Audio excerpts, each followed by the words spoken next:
Hello, hello. Let's get this thing out of here. All right, what's up? It's Thursday. It is streaming playtime. Let me go ahead and get chat up over here. Looks like we got a few people already hanging out with us. Welcome, welcome. Yeah, I got some notes. I'm trying to be more professional here.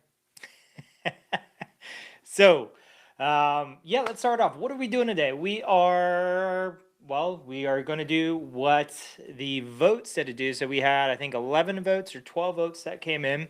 We had a tie between hacking and Splunk. Since I get to be the tiebreaker, we're going to go with hacking this week, just simply because I haven't got to hack anything in a while live. I've been hacking all week because I've been doing a pin test.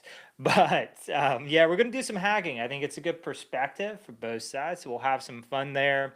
As always, if you have a Try Hack Me account, I definitely encourage you to hop on and follow along, and then hit us up in chat if you get stuck or you need some help troubleshooting something. Happy to help. Besides that, welcome. We're going to have some fun today. Get some good stuff. We have a resume at the end. We'll do a resume roast at the very end. So the last 10-15 minutes, we'll roast a resume. I haven't even looked at it yet, so this will be for sure like live. What else? What else? Yeah, my week's been busy. We have someone in chat says they had a busy week. I'm with you. It has been a crazy week. Lots of stuff going on this week. Lots of not so fun stuff, lots of some fun stuff. I'll tell you a fun, not so fun stuff that's kind of funny. So I had a dentist appointment today, and it was the most painful dental experience I've ever had. It was just a cleaning. I was like, who is this Helga the Barbarian cleaning my teeth today? Insane. I wanted to just like crawl out of that seat. And I go like all the time. I've never, I don't know. It's a lot of people don't go to the dentist all the time. And I was like, man, if this was the first time I had ever been to the dentist, I would not be coming back. Wow, it was so bad. But it made me think about, some people's experience in cybersecurity too, right? They dive in, they have that super negative experience that first time. They're like, I'm out. I'm out. Kind of like my first experience programming. I'm out. So there you go. There's a real life metaphor for cybersecurity. Oh, I do have one fun announcement. So one of the viewers that pops in and out when she's not in school, my cousin, Kat, she passed her Sec Plus today. Actually, she was tearing up my phone saying, I passed. I can't believe I passed. She barely passed, but she passed, right? Fast and Furious rules. Whether it's an inch or a mile, it's a win's a win. So, yeah, super, super amazing and exciting for Kat. That is a real big first step for her into the world of cybersecurity. So, definitely. Blow it up in Discord. Say congrats, Kat. She's in there. So we're rooting for you, and we can't wait to see what you do next. Yeah, we got some fun stuff. Cam says things start to burn down at work every time you have a dentist appointment too. No, actually today was super slow at work, so I got to do all the paperwork and get presentations ready for the coming weeks. So the super boring stuff about being a manager: presentations, paperwork, meetings. What are you gonna do? That's why we're here on Thursdays, right? So I can actually have fun digging into stuff. So without further ado, what do you say? Let's go find something to hack. Let's dive into this thing. All right, let me do a screen share. Anyone following along with us today? Let me know in chat if you're going to follow along. Let me get my layout situated. All right, all right. Yeah, big congrats. Let us know in chat. Let us know in the Discord channel if you've had a big win. Have you passed a certification? Have you finished a pathway? Whatever it is, we want to celebrate with you. It means something, not just to you, but it means something to the community to watch other people progress and take that next step. So definitely shout it out. We want to hear it. I want to hear it. I like to celebrate these types of wins because no matter what the certification is, it isn't a small feat. You're talking about months of work of studying things. You could be doing other stuff. You could go to the beach. You could go out to the bar, whatever you do when you play video games. You know, we all do different things, so lots of dedication there. But yeah, win's a win. All right, so let's see. Everyone can see my screen. Cool. So right now I'm in Try Hack Me, and I'm in the challenges page, and we're looking for something to do that I haven't done before. And I don't want to do something easy, so I'm gonna change the difficulty. Need a little bit of a challenge. I don't know about you. Um, let's see what we have here. Any that stand out to you if you're watching, if you want to vote for something that stands out to you, maybe you're working on it and you want to see me work it, let me know. So I have them sorted by the most popular, medium, and then red. So these are all offensive systems. What do you guys think? Is there any that stand out to you? I guess there's a lot of medium ones I haven't done. A lot of medium ones here. So, anything that stands out to you? Well, I actually don't go to bars very often, but you know, I used to bring my book to a hammock when I lived in an apartment in Florida. I'd bring the books out there and study. It was actually very thought provoking. I would design my CTFs when I used to design them out there from the hammock. So it's good, just pen and paper, designing the CTF challenges. It was a good time. Get out there, you get a nice breeze on the bay. Ah, so good. Let's see. I'm gonna open some of these up. I have a Wonderland one open. Let's pop some open and see if we can find something that sounds cool. So let's look at the top 4. Maybe we have some web hacking stuff. I was telling one of my guys I wanted to do some stand-up classes on web hacking to help folks out. So this may be a good chance to have some of that content. I can cut it off and put it up for my guys. Let's see. So this looks like maybe some web stuff, SSH, HTTP, definitely some web stuff. Okay. Let's see what else we got. What's this one? Anonymous, classic. We haven't heard from them in a while. Has anyone heard from Anonymous in a while? Or have they been completely replaced? Surely there's some Guy Fawkes masks out there somewhere. Boot to root, we got Linux box. So this one's Linux. Dog cat, let's see. Made a website for viewing cat and dog images. So this is another web 1. So in case you don't know, if you're looking for offensive stuff out there, a lot of the exams start with a web application, which is pretty interesting, but I guess fairly realistic unless you want to start phishing users. So like there's always, you have a web host or maybe 2 on the perimeter, and you have to get in there, escalate, go in there, go into get system level, and then pivot into the internal network, which is, you know, that's classic old school way to do it now. There's hardly any web servers on prem. They're all in the cloud, so won't really work that way now, but a fun classic old school way. GoBuster, Hydra, it's all right. You know, for me, it's more about analyzing what we're seeing in the logs and understanding the attacks and how they translate into the logs, right? That's what I care about. You know, the web attack stuff is okay, but all the stuff we're seeing from like Hydra, GoBuster, you name it, Nikto, basic burp running, it's all, this is what you're going to see a kind of low skilled adversary do. But if you're in a bigger organization, you're going to be working much more sophisticated adversaries, and a lot of those rules don't apply. Things look a little bit different.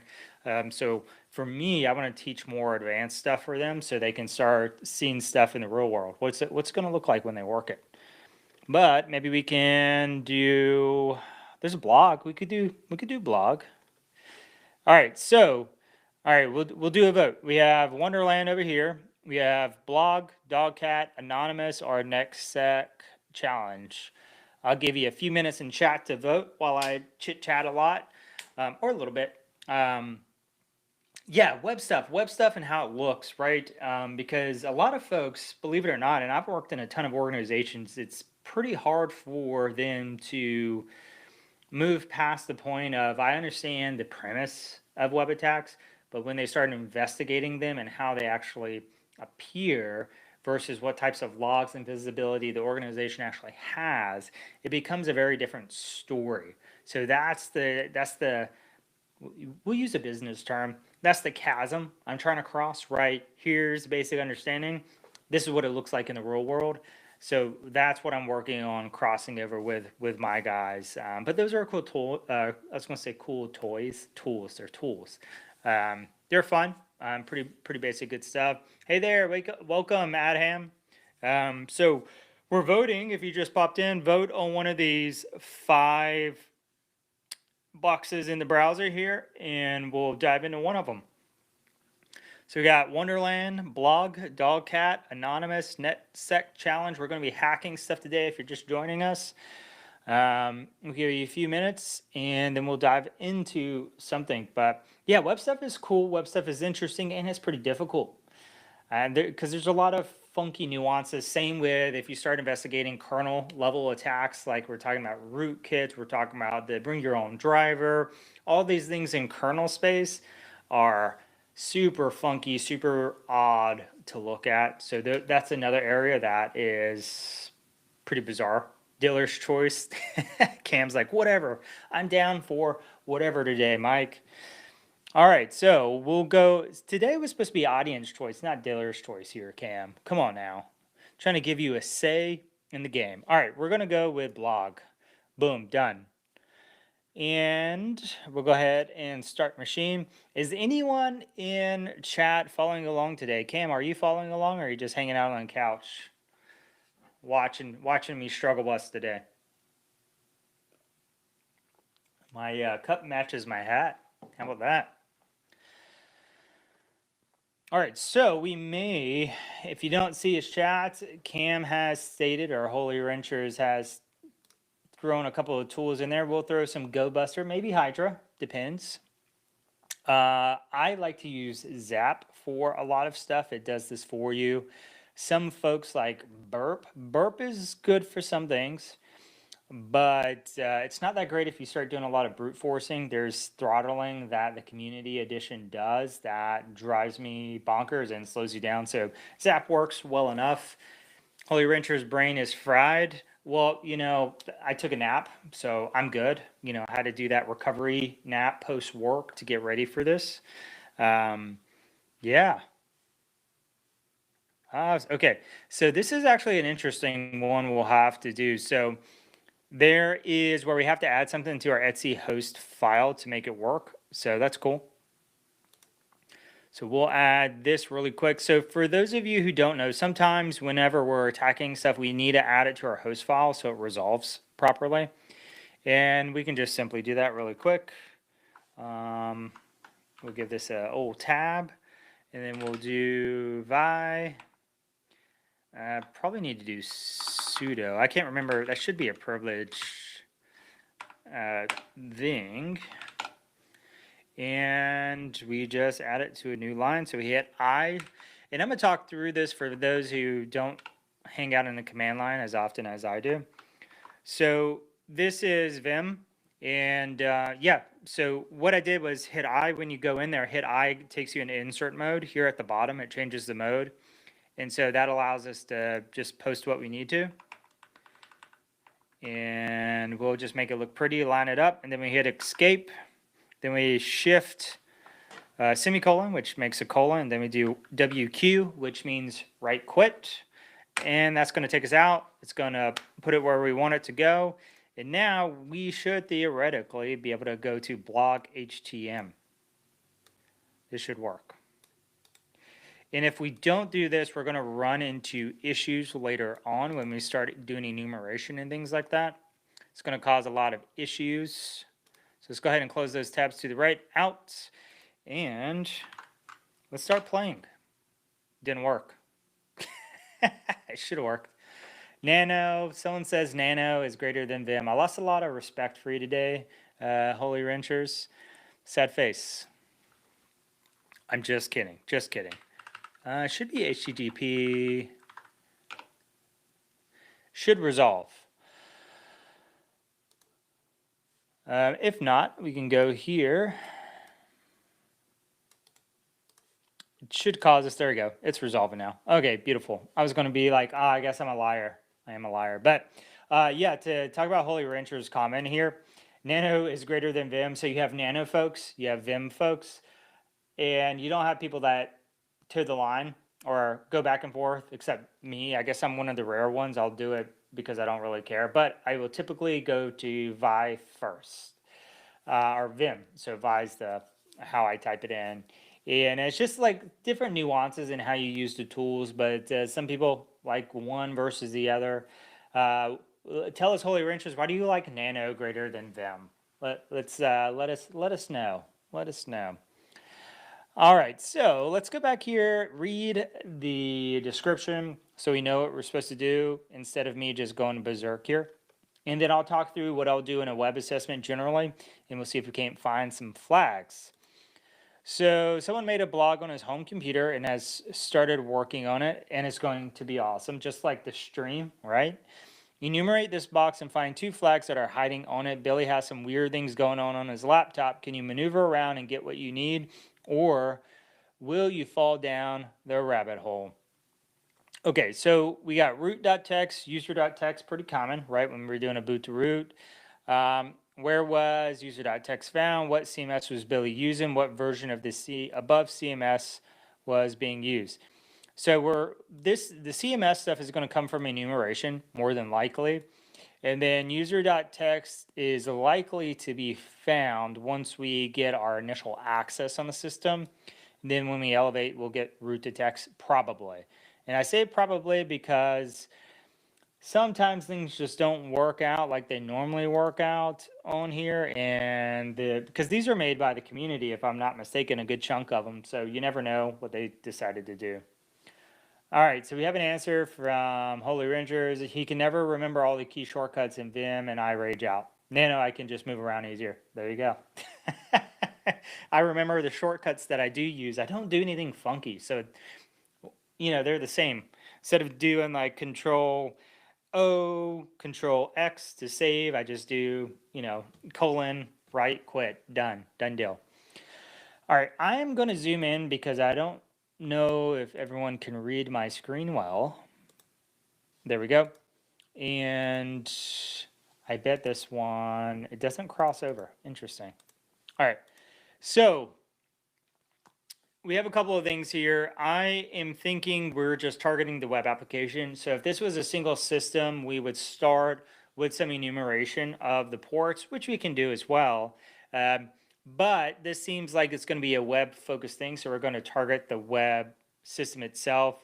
That doesn't mean that they won't have an administrator service running somewhere on the system. So it could be sitting on another port, or it could be on a subdomain, or it could be on a specific page. Web servers have a lot of flexibilities of where things are. So let's start with the basics with just cruising around the website. So this is something that a lot of attackers will start out if they're targeting a site is they just get familiar with the application. And this is just to get a feel, and we start mapping out how it works, what types of things are in there. We're going to take some notes along the way. So let's go along for the ride. I'm going to open up a notebook here. We might switch to Cherry Tree depending on what's going on. All right, so let's start. I know this is so exciting. Recon. Everyone loves recon, and they don't. My buddy's like, "What are you doing? You hacking anything tonight?" I'm just doing recon. I'll skip. Let me know when you start hacking. Recon is the least sexy part of hacking, but the most important. You can put that in your notes. Speaking of, are the folks watching, have you started note-taking yet?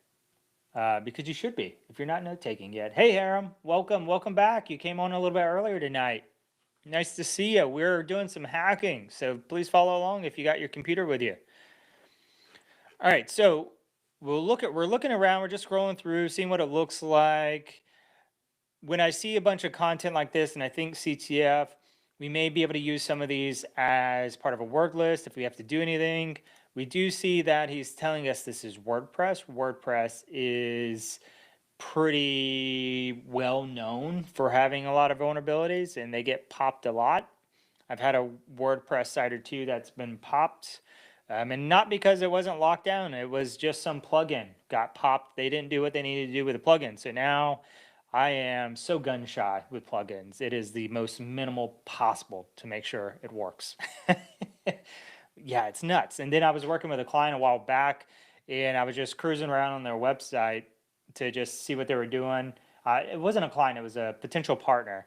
And we found an issue in their site. They had their WordPress site got breached as well, because it was one of those click fix attacks that you see out there. They used their website for a click fix attack. Insane.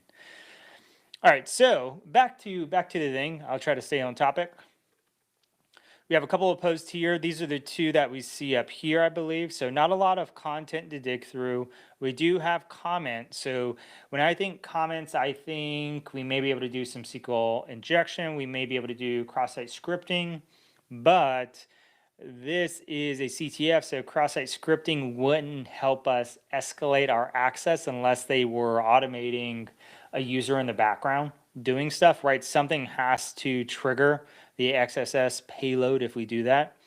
So these are things going through my mind, and I'm telling you, just so you know what's going on in my mind. What am I looking at as a professional that is doing this? What types of things? Because I mean, it says a lot, right? It says a lot, and it can help you, hopefully.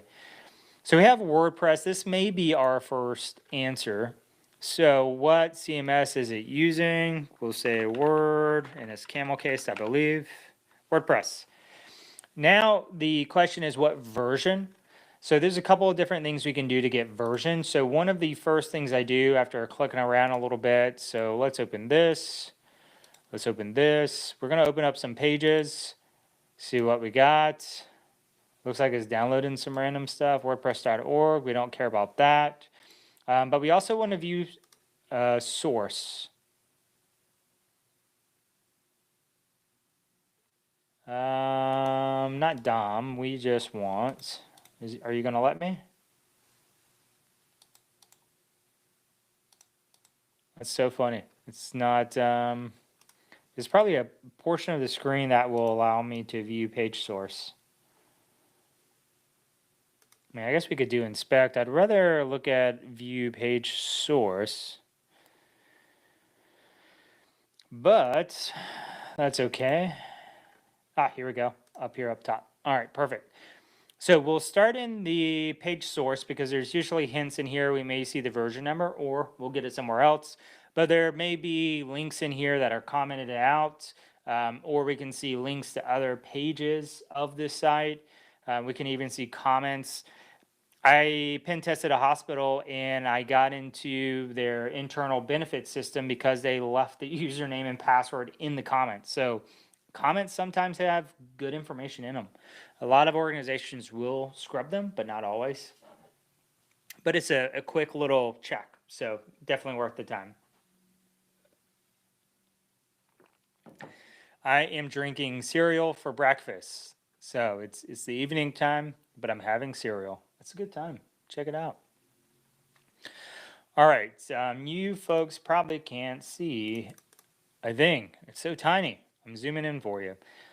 So what I'm doing is I'm scrolling through here quickly, looking to see if there's anything that stands out to me. And I usually kind of how I work typically is I do a quick cursory search, then I go back and dig into things that I think may lead to something. So when you see me kind of cruise through some stuff quickly, that's why. I'm just looking through to see if I actually care about anything. And if I don't, then I move on. But sometimes I see stuff and it can be helpful. Here you can see some of the comments here. Hey Billy, I think this is such a good idea. His mom, such a great supporter, helping him out. Let's see, here's his little paragraph in it, eager to write. What I would be looking for in this WordPress site is something that's out of date that would allow us to do it, or to like a plugin that's out of date, like I was talking about my website, some kind of vulnerability in that. The version could have some specific exploits tied to it as well. Typically with these widespread softwares, is that a word? I hear people say it. We'll say it's a word. I typically rely on there being a public exploit because they're so hardened. And so I'm typically looking for something in here about the version that will help me, like, that will help me progress my attack, if you will. So some people they'll see WordPress and like in the real world and just start hammering it with stuff like GoBuster or probably not GoBuster, but like just the general scan with Burp Suite or Zap or anything like that. And we may scan in a little bit for specific things, but it's not going to break. It's pretty hard, and if it's up to date, like if it is the most recent version, you're probably not going to get anywhere. Same with any of the major CMS systems out there. You have to probably do some pretty unique stuff to actually get an exploit working. So you're probably wasting your time. So there you go. Pro tip from Mike. If you're out there pen testing sites, if it's a most recent version and it's a part of a pen test, I would just see if there's any public available exploits and then move on to something specific within there. So yeah, good times. All right, so there we go. So we haven't seen a specific version yet. No version yet, but we may see one. These are always fun, right? A lot of people maybe want to check for a SQL injection here. We could. But again, if this is a modern version of WordPress, it's not going to work. I doubt it is. Here's a create password. Again, this is a user input field. Could be potential for a SQL injection potentially. So we don't have a ton here. We do have a login page. We have the actual blog itself. So these are things that may be of interest. So we're going to click around a little bit more. And one of the big things that we would look for as a pen tester too, if this were a custom app, we're looking for and would notate anything where a user's input would be taken, because this is likely to be put into a database. And if it's not sanitized, we could then utilize that connection, right, to attempt to subvert the database in some way. So we got some replies here. We could see this. So we got some places where we can provide input. That is interesting to me. Again, this is WordPress. We have a search here as well. And one of the other things we'd look up is this here. This could be a place for a SQL injection or some other type of attack as well. Some other stuff we want to look for would be like how it reacts with different fields. We can be looking at the actual full HTTP request. There's a bunch of fields in there that could be targeted. Websites are pretty dynamic. There's a lot of things we can be kicking around in general. All right, so because it's asking for the version, I want to see if we can't figure out the version. There are WordPress WordPress tools. I think it's WP Scan is what it is in Cali. Let's see if it's in here. WP Scan. Okay, WP Scan. Let's try that first and see if that works. Yep, we already viewed the source. You missed it. What a shame. What a shame. There wasn't much there. It's a WordPress site. Not much for us to play with, but we're going to use WP Scan to see if we get anything useful. So we'll do this. We'll do -- URL.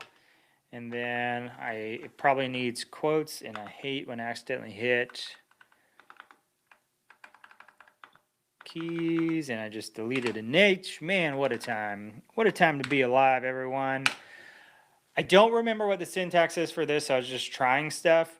We'll see what happens. But WP Scan is likely to find things like documents that may be exposed. I found passwords to companies just using WP Scan to check it out. There could be, if there's default, there could be config files that are exposed that would allow us to progress our attack. There's a lot of interesting stuff there. So let's start at the top here.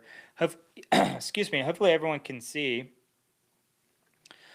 What we have here is we have an Apache version. So we'll take that, we'll copy this and put it into our thing, because this may help us with attacks later, right? So we want to make sure we keep that.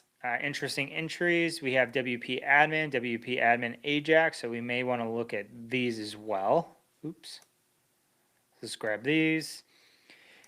And it's important to understand that just because it tells you something may be interesting or vulnerable, it is likely not to lead anywhere, because that's just how it works. Let's see what else. Direct access XML RPC seems to be enabled. That's kind of interesting. I've actually don't know that I've done this attack. There looks to be a couple of fun modules for that. We'll keep that. We'll try that maybe. We have the README. That may have the answer to what the version is, actually. Let's see. Did it click? Usually, I thought it was shift clicking, but open link. There we go. All right, let's see if it gives us the version number in here. Installation, if you are updating from version 2.7 or higher. System requirements, PHP version 5, MySQL 5. So we do have maybe some idea of what versions are here.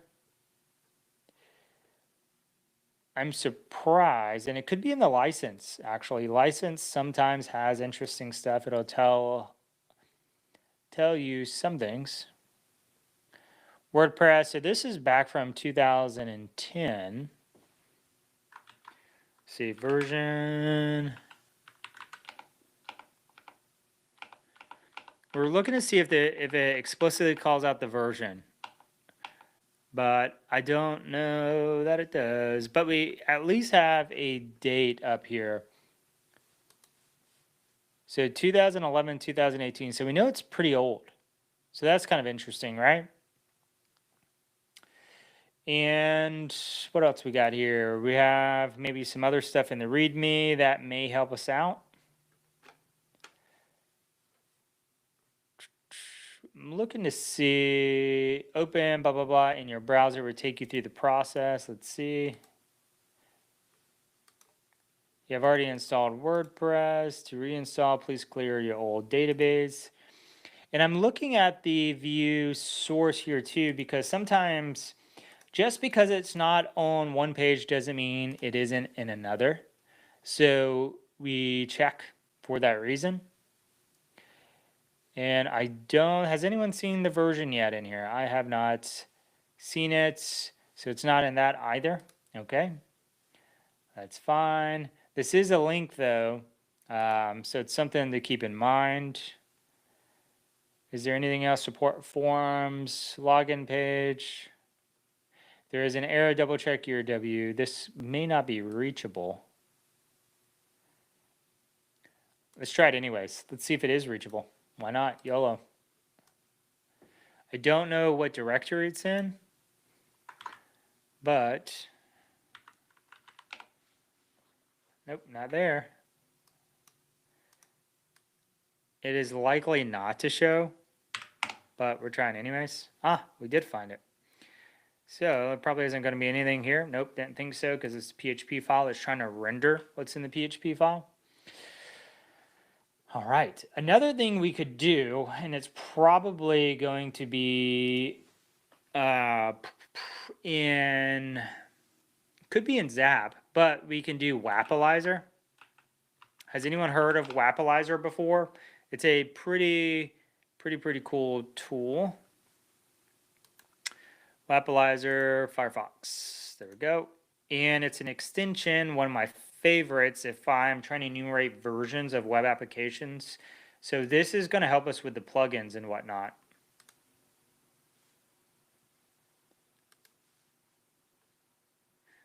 All right, it's been installed.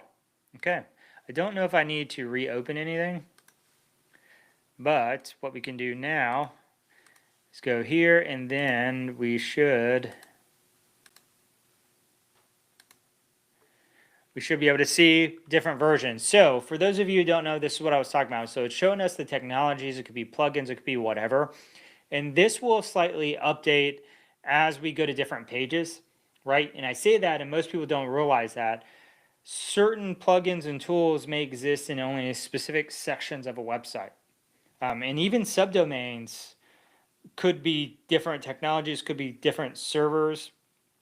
So if there was a subdomain.blog.thm, that could be a whole totally different web server. That's just how these things work. So fun stuff. All right, what we do have here is a version, WordPress 5.0. That is a key bit of information there. Again, this isn't right 100% of the time, but it could be. So this is actually asking for a full version. We don't have that yet, but it could be 5. So let's see.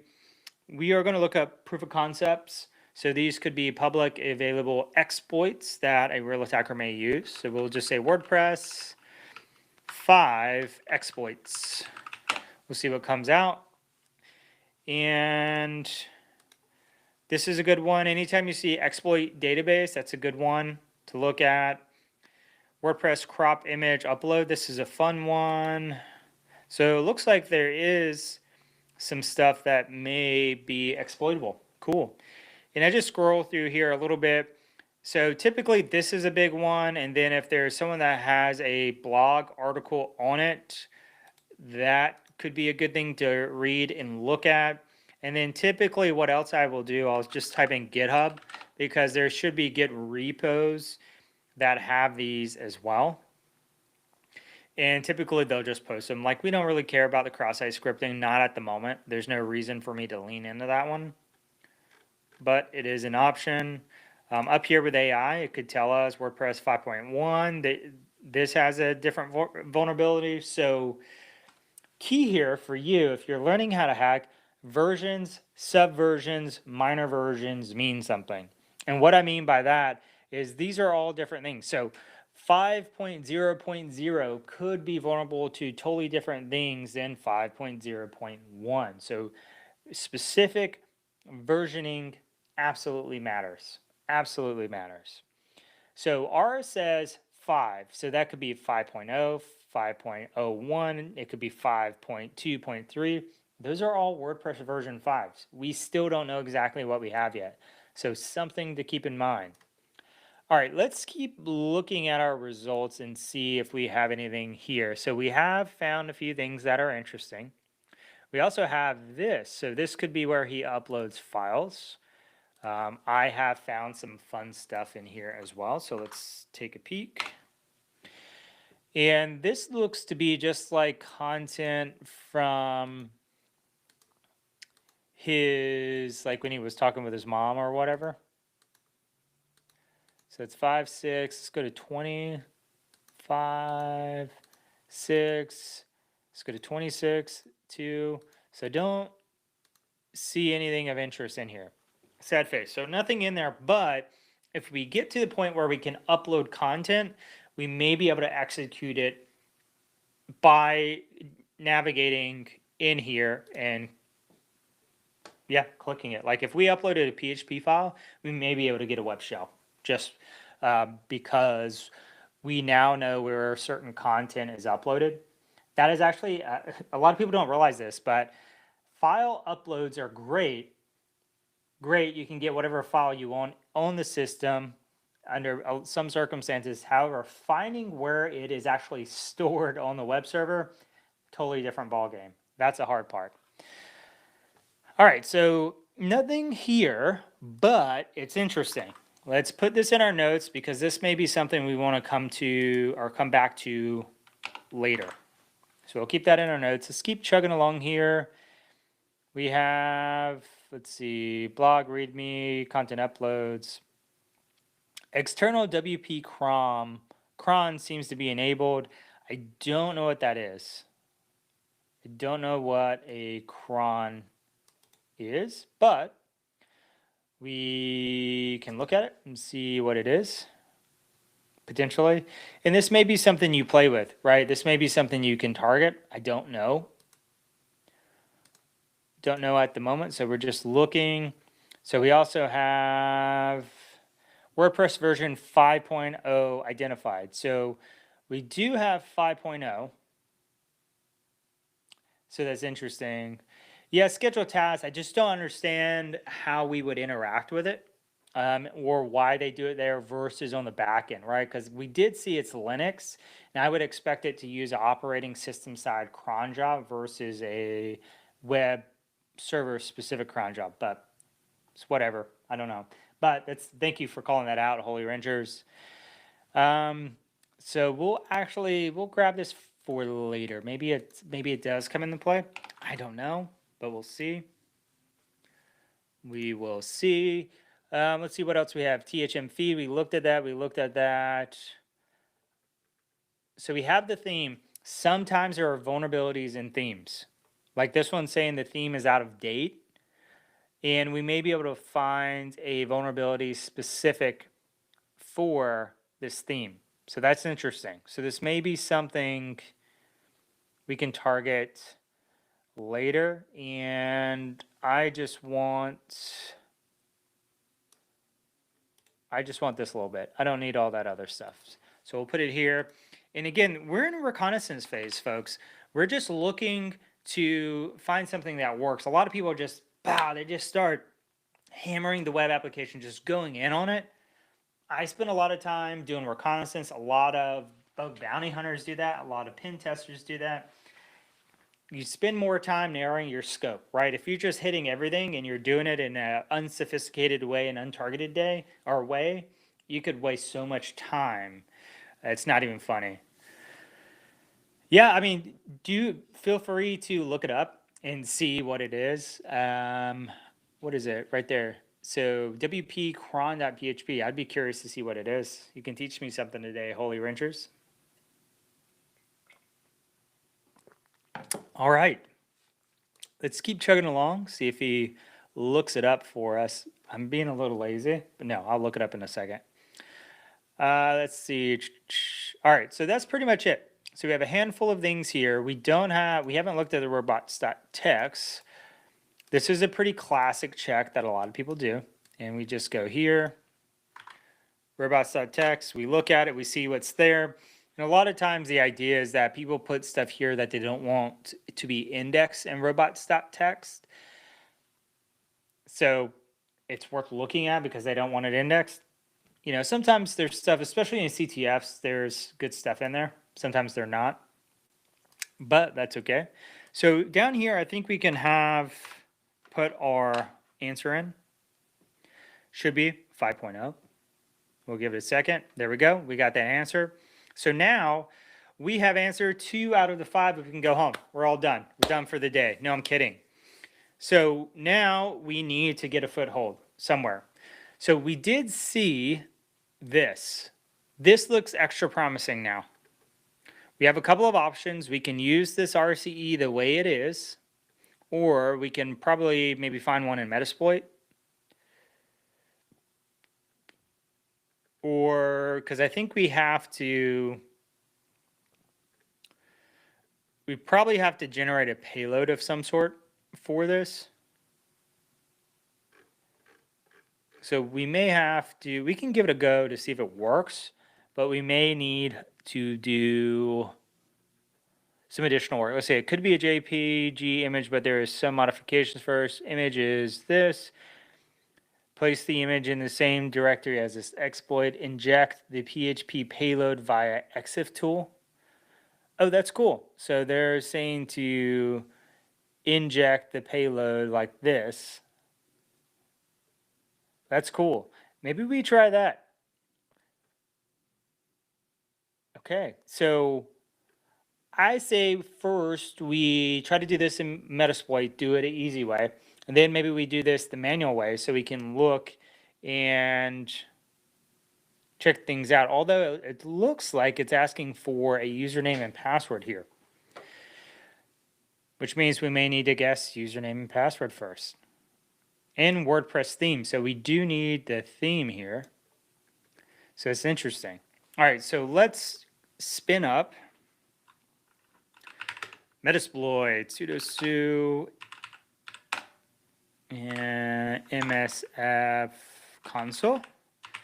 We'll get it spun up.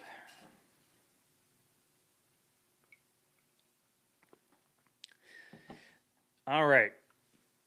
Super quick. And now we want to look for WordPress.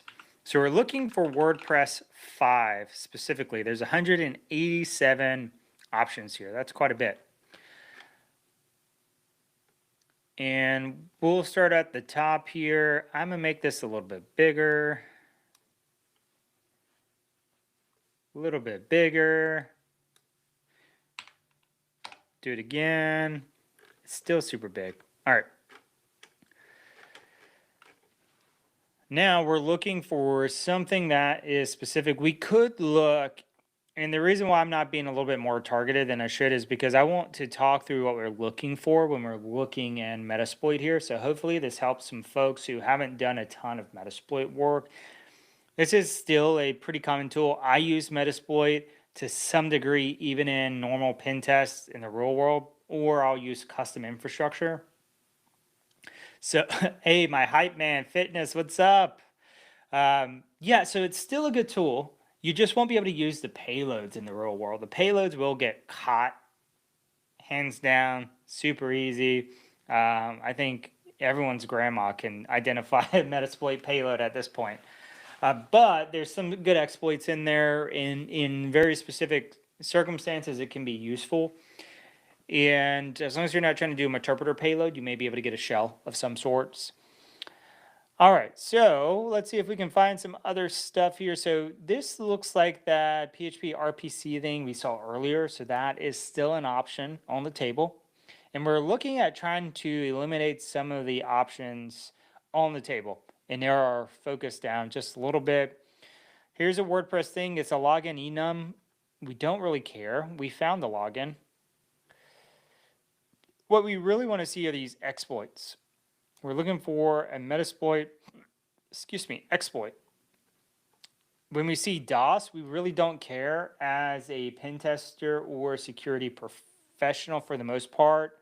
We don't really care about denial of service. Most pen testers refuse to do denial of service anyways because all it does is disrupt the customer's environment. It doesn't really do much.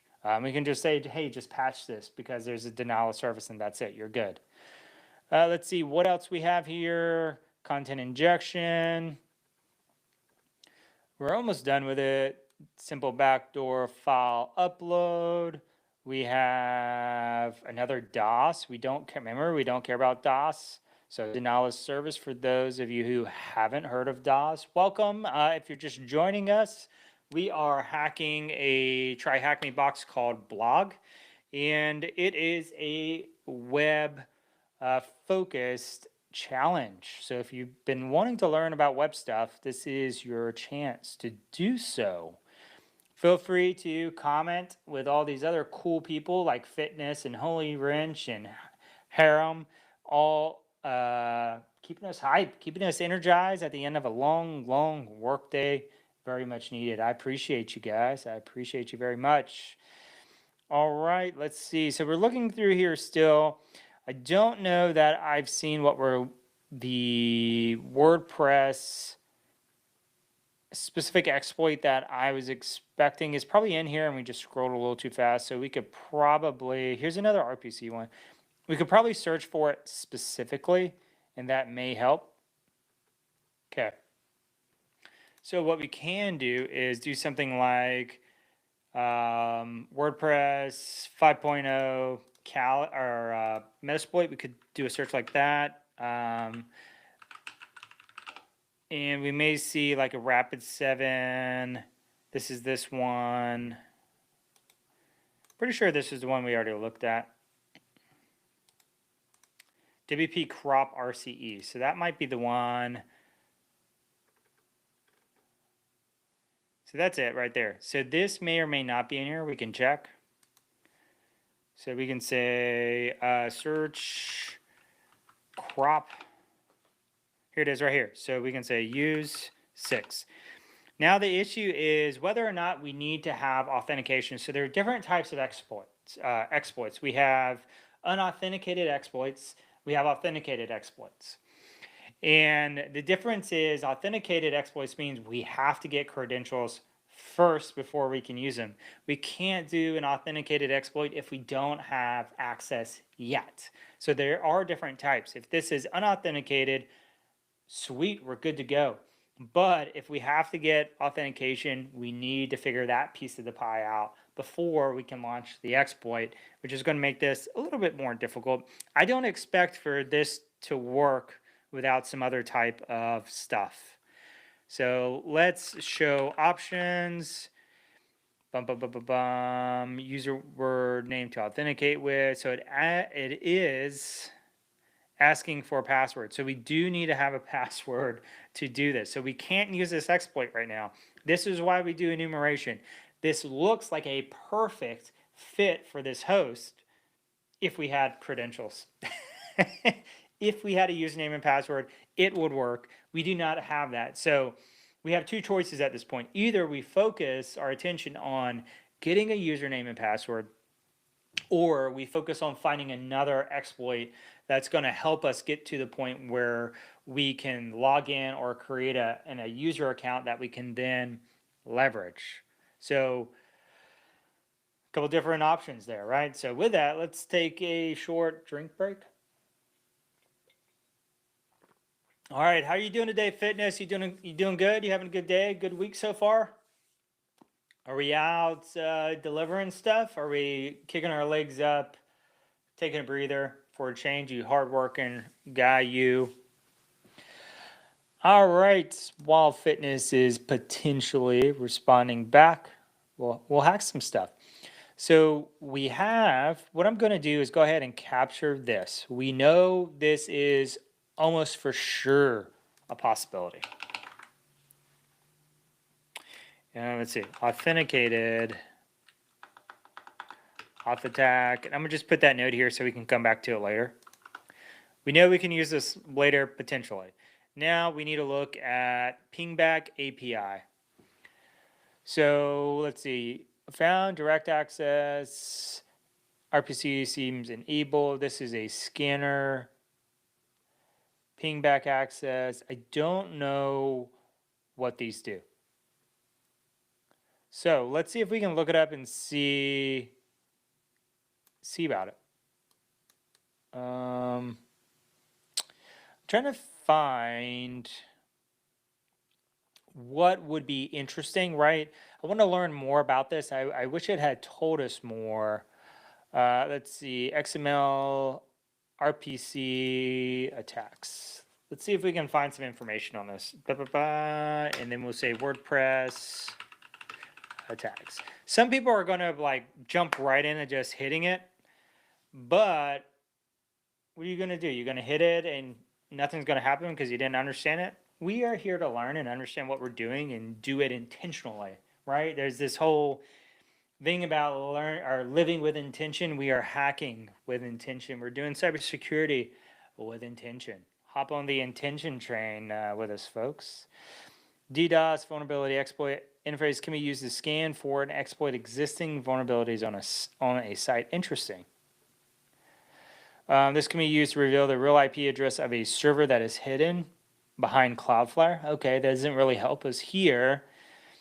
To leverage this for unauthorized access, which is then used to distribute spam. It's interesting. I wish they told us more. Allows creating, editing, and deleting posts. Attackers can use it to post spam. So we can maybe add post on here, but that doesn't necessarily help us much. Doesn't help us progress the attack. So this one, we can do some password guessing, utilizing it perhaps. And they're saying this is good because it won't lock you out if you target this versus the WP login. So a couple of things here. So maybe we want to do some password brute forcing. Maybe. We shall see. So let's see what else we have. This version is out of date. All right, so we don't have a lot of options yet. We have logins. We can do some basic checks to see. We can try admin, administrator. We can try administrator, administrator password. All right, so none of those work. I don't think there's a default admin password. Let's see. We can check the WordPress 5 default creds. There is no standard. I didn't think there was. Admin. Let's see. We have username admin, then we can have password 1, 2, 3, 4. So we can try those out. I don't think they're going to get us in, but maybe. 1, 2, 3, 4, 5. Admin. Password. Admin. Password with a lowercase. So we don't have anything there. Let's load up Zap. And this will allow us to do some brute forcing. We could use Hydra. Holy Rancher suggested Hydra early on. I hate Hydra because I can never figure out how to use it for a while. I can figure out, it always takes me a while is what I'm saying. With Zap's pretty darn straightforward and easy. So we can just throw our website in here. And it will, so this is manually explore. Oh, we have an HTTP. So we'll launch the browser. I actually want to launch the HUD or whatever it is. It's pretty bad, Holy Ranchers. The browser is pretty awful. Our Hydra is pretty darn awful. Pretty awful. All right, so basically what we're seeing is there's like an overhead, I forget what the HUD stands for, but it stands for something fancy, but essentially you think of yourself like they had a picture of a fighter pilot where it's giving you information about the application while you're perusing it. So over here on the right, you can see there are some potential findings for medium, low, and informational. So these are things we would want to check out. This isn't anything we can, like this isn't going to help us with anything, so I'm ignore that. This isn't going to help us with anything. I'll ignore that too. Same there. Suspicious comments. So there's nothing really here in terms of alerts, but it'll change over time as we're clicking, as we're checking things out. We should see some stuff change. There we go. I was wondering why it wouldn't let us. And we have additional alerts here.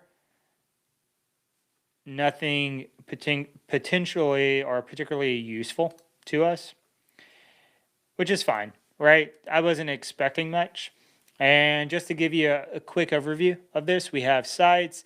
This is where it's essentially logging all the stuff that we do as we're perusing it so that we can come back, we can look at things like, well, what was the request that was sent? That's what this is.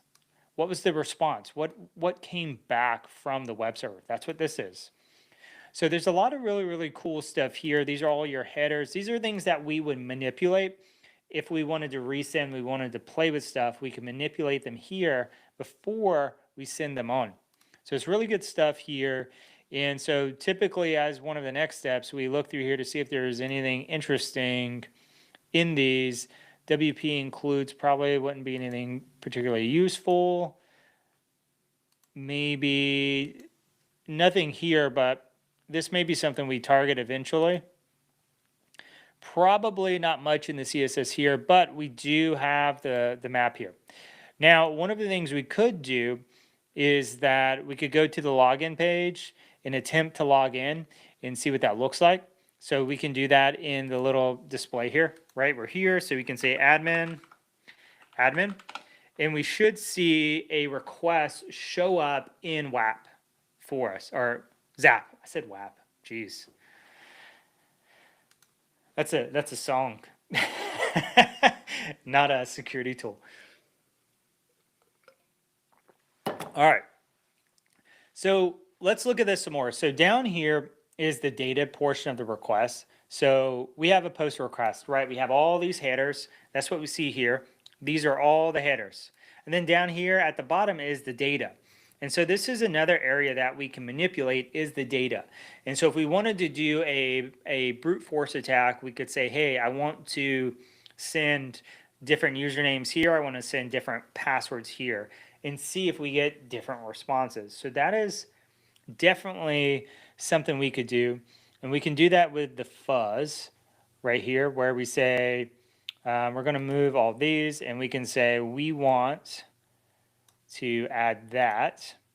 And then this will be a strings.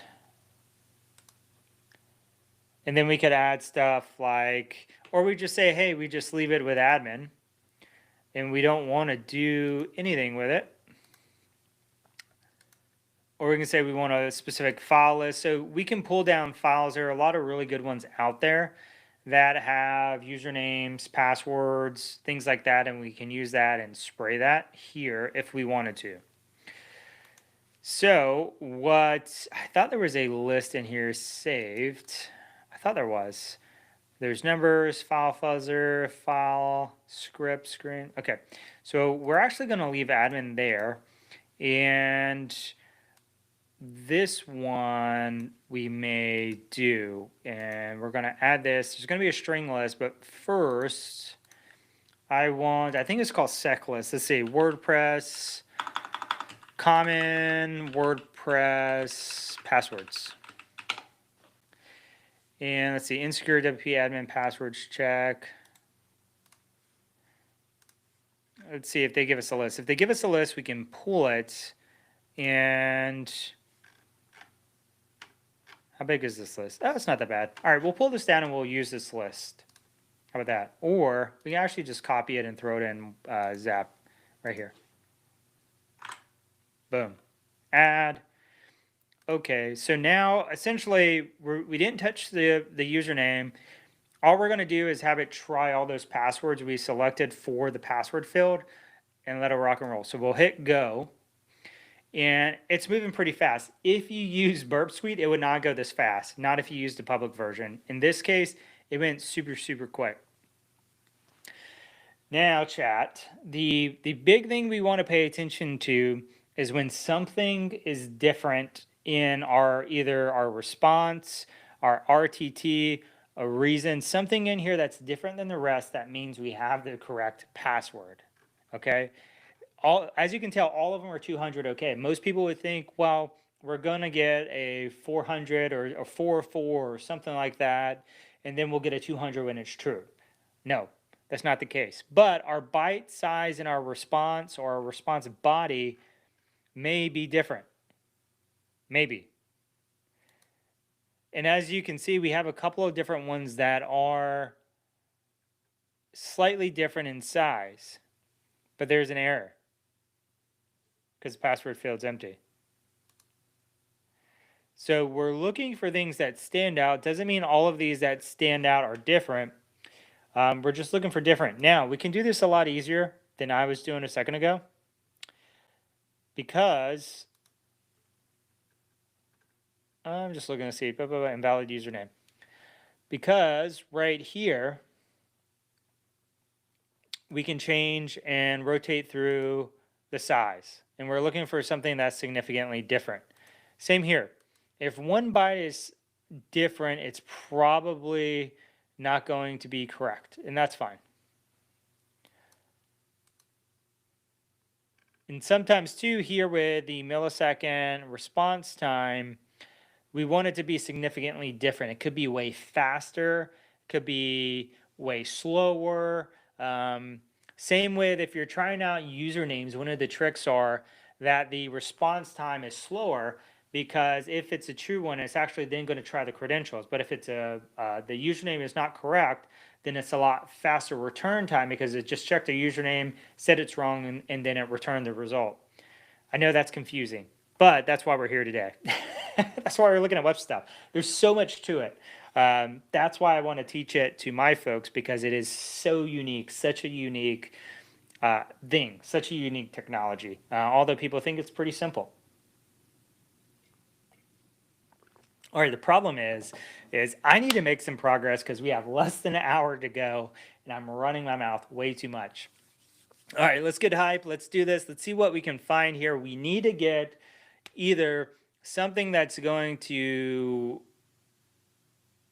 get us a username and password, get us logged in, or something that is going to another RCE that's unauthenticated. One of the two. Something's got to give here. So we didn't get in with a username and password. Sometimes, and this is one of the things I hate about CTFs, sometimes it's very gamified and they want you to like crawl the site. So like we could, here we go. This is what I'm looking for. So it could be Billy Joel. It could be Billy. It could be whatever. So let's go look and see if he actually has his username. Here's his comment, Karen Willer. I wonder if there's a way to look at users here. Note from mom. Here's Billy Joel. It won't let me click Billy Joel.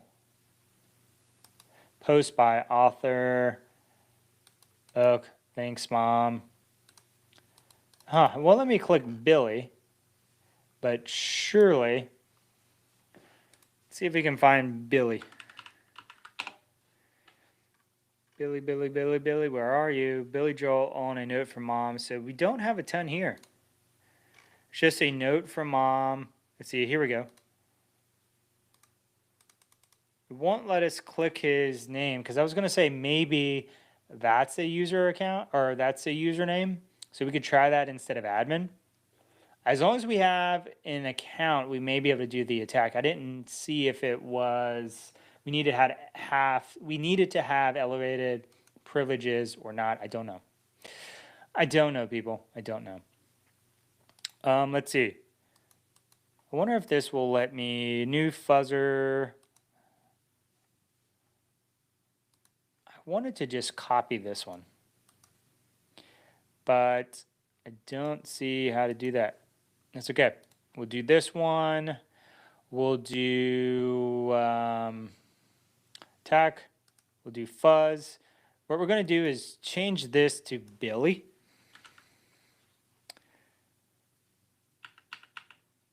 Maybe. I thought we could edit this. Yes, we can. We can do it right here. We'll change this to Billy, and then we'll do the same sets of passwords. So we'll add this here. We'll go back, add our list. It was still in my clipboard, and we'll fuzz again. We'll see if this is anything different. So all we did, we used the same payload, so the same passwords, but we used a different username. So we'll see if that is going to be a moneymaker. Again, we'll look through size of body. Nothing crazy here, roughly the same. Then we'll check size, response, all the same. And all the codes are the same. So it doesn't look like we have guessed the password, which is fine. All right, so next thing is, well, we still need to find a pathway here. Let's do a port scan really quick just in case there's something goofy hanging out on the system. So we'll do this, and then we'll say we do need the IP address. So we'll take this, we'll add it. We're going to do a quick nmap. Sometimes I have issues in here with nmap scans. We do a TechPTAC, we'll do an SV, we'll do an O, sure. And we'll give it the IP. So we'll look through here. I should have did output too. Darn it. We'll see how fast it is. I may speed it up because sometimes these things tend to take forever in the lab environments. because they're trying to stop hackers from, like you, from breaking stuff.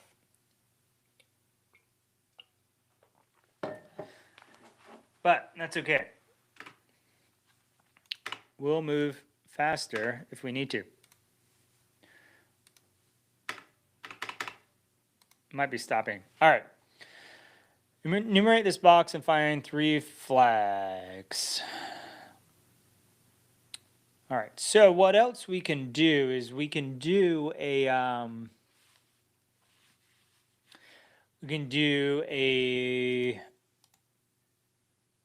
scan of it to look for force browse. So you can run the force browse. And what this is going to do is essentially look for other directories, other files on the system. And that is beneficial in that we may find a directory that's in there that we can target. So it could be maybe config files, it could be whatever, right? And it's just an opportunity for us to potentially progress our attack. Now, while this thing is running, it's going super slow. I don't think it's going to get us what we need in the time we want. Look at this, 0%, and it's already done 3,500. So super, super slow. We'll let it keep cruising. Let's see what else. We may want to look at the 21 pilot stuff because we haven't really looked at that. All right, not 21. That's a band. Jeez, 2020. Let's see. Let's look at the README. Maybe there's something in the README here. It says the version's out of date. So it's not 3.0. It's something though. So we'll go here. I know lots of tabs. So contributed WordPress team, tested up to 5.3, stable tag 1.2. So is that what it is, 1.2? Changelog 1.3. So this is 2020. Let's see. WP theme 2020 exploits, and what was the version again? We said version 1.3. Version 1.3. Let's see if there are any. Sometimes they exist. All right, let's see. WordPress plugin duplicator. We don't have that plugin. Let's see, 2020. We're looking for something with 2020 that's affected. This is probably just looking for WordPress. Let's see. We're looking here to see if there are any vulnerabilities. I'm not familiar with this one, this site. I've used it before. Let's look at this. There are no vulnerabilities for it. Fun. So this may be a dead end as well. Let's see, we'll give it another page of results to see. Let's see. I don't see anything here. Okay, so looks like that may not be a possibility. So it's probably going to be something with version 5 that we need to be targeting, which is fine. We'll find something, folks. We'll get something here. All right, so WordPress 5.0. Crop image, this is the one that we're looking at, but it needs credentials. Same one, it needs credentials. This is a cool blog on it though, because it's walking you through how the vulnerability works.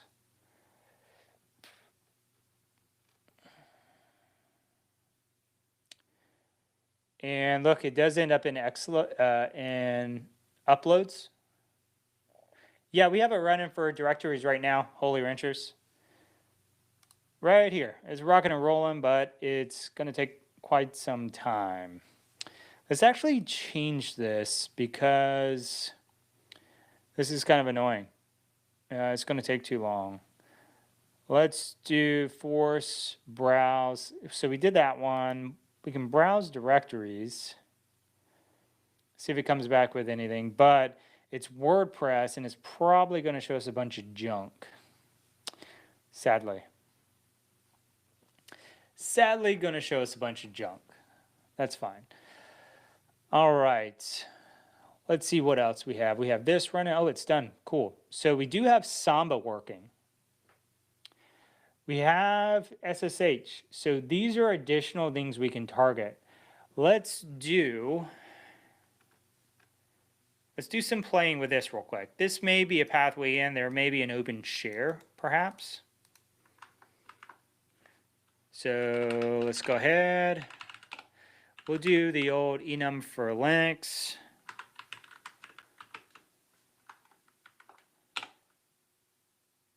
Run this to see what we get. Oh, wow. Okay, so we may have a null session here. A lot of information here. Okay. So we'll let this finish up, but it looks like we have a null session, and that is going to get us credentials to at least the operating system and maybe I don't know if Eternal Blue is going to work. I don't think that works on Linux systems. This is a Linux host, I do believe.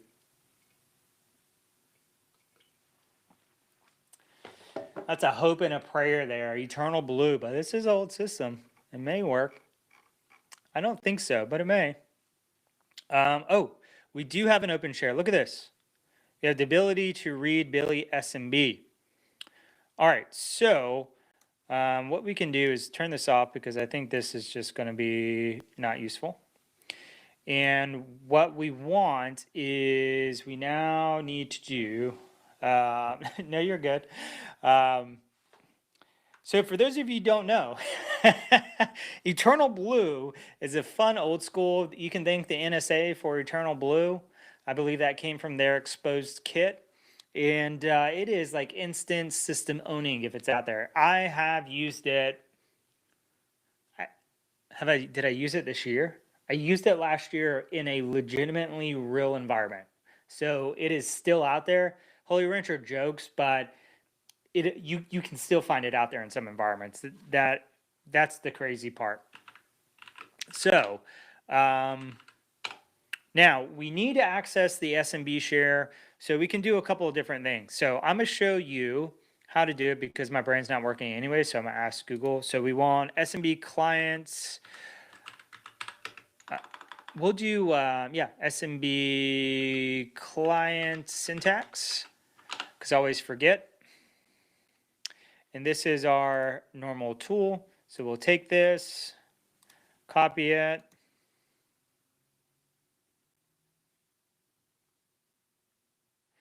Let's see, he says that Eternal Blue and Double Pulsar was what made up the WannaCry ransomware.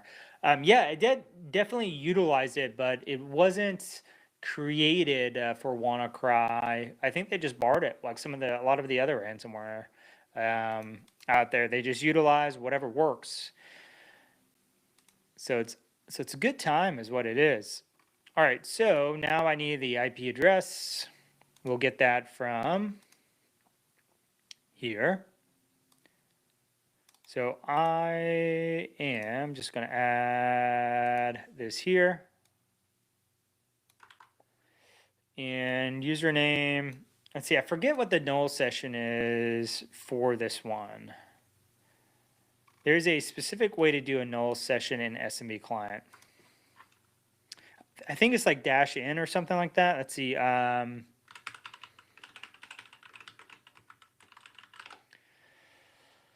Let's see. Yep, TACNU. That doesn't look familiar, the way they did it, but that's okay. All right, so we'll take this, we'll throw it in our thing. Let's see if it works. So we did a list. What we need, so this is listing out all the shares for us. What we want to do now is specify a share, which is Billy, SMB. And now we're in the share. All right, now we have a few fun things here. The question is, what do we do with these? A fun thing is that what's going through my mind right now, okay, is that we have some files here, and if these are potentially accessible from the web server, right, because this is all the same system, we may be able to drop a PHP file in here and it works. If we can navigate to it, if it's in the uploads. I don't think this is in the uploads because I didn't see them. So I don't think that's the case, but we could still upload payloads. We just have to have a way to execute the payloads, which I don't see. Now, we do have this file, so we can do a wget check this .png. Not w, what is it? I forget what the command is. I thought it was wget, lget maybe. Is it lget? Is it lget? Is it git? What is it? How do I not remember? mget. Jeez. mget. I had it right. You just had to flip the W upside down and we would have got it. All right, so now we have wget. I'm gonna open up another browser because I love browser, or another terminal, because can't have enough terminals this evening. We can see it somewhere. What's it called? Check this. I don't see it though, do you? Oh, there it is right there. All right, so let's actually look at it. So where are we at? We're at home Cali. Let's open up the directory. It probably wants us to look at it potentially. Is there really a code here? All right, so what are we doing with this code? I don't want to scan it with my phone. Let's see if we can QR code resolve. Surely there's like a tool to resolve QR code somewhere. Does anyone know of a tool that does that? I'm trying to find the right one here. Let's see, resolve QR code. Here we go. And it says we just upload it. Upload image. Cali, check this. Is this the actual start button, or I don't know what's going on here.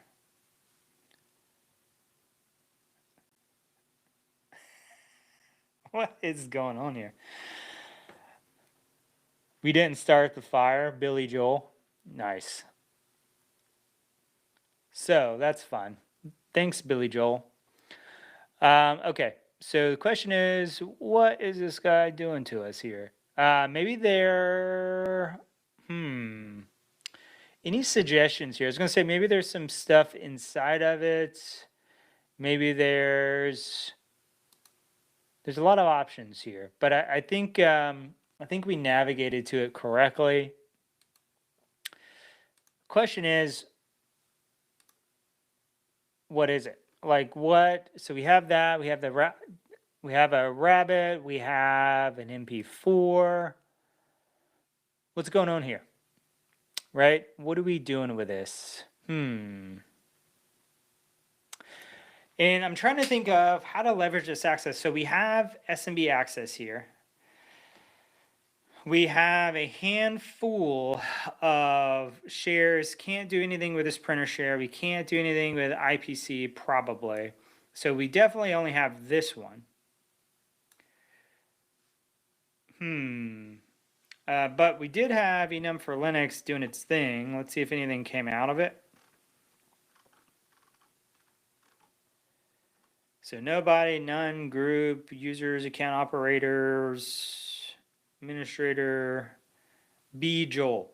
So there is a B Joel. Maybe this is where we got the username from. Maybe we should be doing B Joel as the user in the app. So this is where some of the gamey stuff happens. So let's try B Joel. Actually, I'm gonna type it in first here. So we'll say B Joel. B Joel. Didn't work. Hey, it was worth a shot. A quick win there.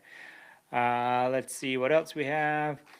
As you can see, we have lots and lots and lots of items now on our list. All right, so here we go. We want to try fuzzing this again. We're going to edit bjoel. Yep, that's correct. Save it. Now we want to change the password here. We'll add this. We'll add, and we want that same password list we used before. Where's it at? Where's it at? Where's it at?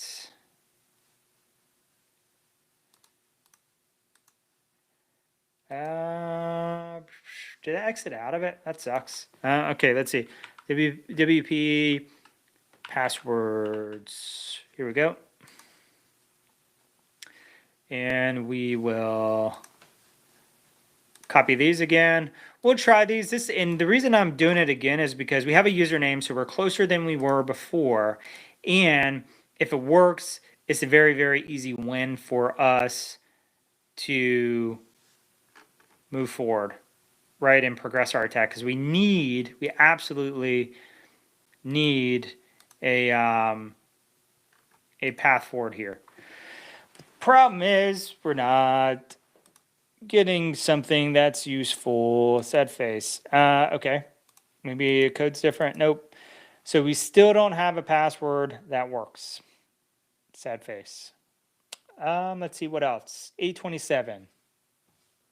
So, I never said I was the quickest hacker in the world, folks. I don't know if that makes you feel better. I never said that. But that's okay. We have progressed. This is real life, right? We progress a little at a time. So we have a username. So let's take this.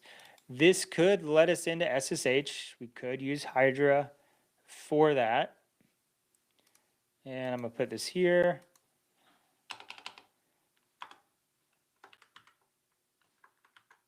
Be Joel. It's something. And I'm going to go to the top. Let's see if there's anything else in here worth considering. Work group. We do have OS information for this.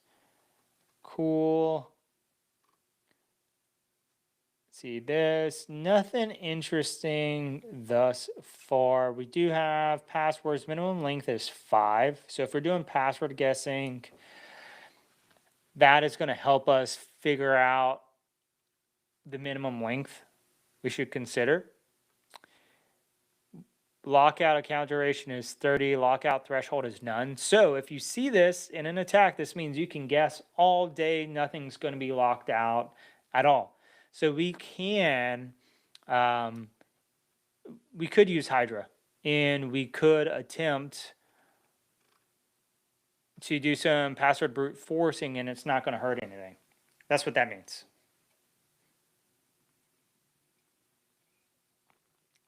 All right.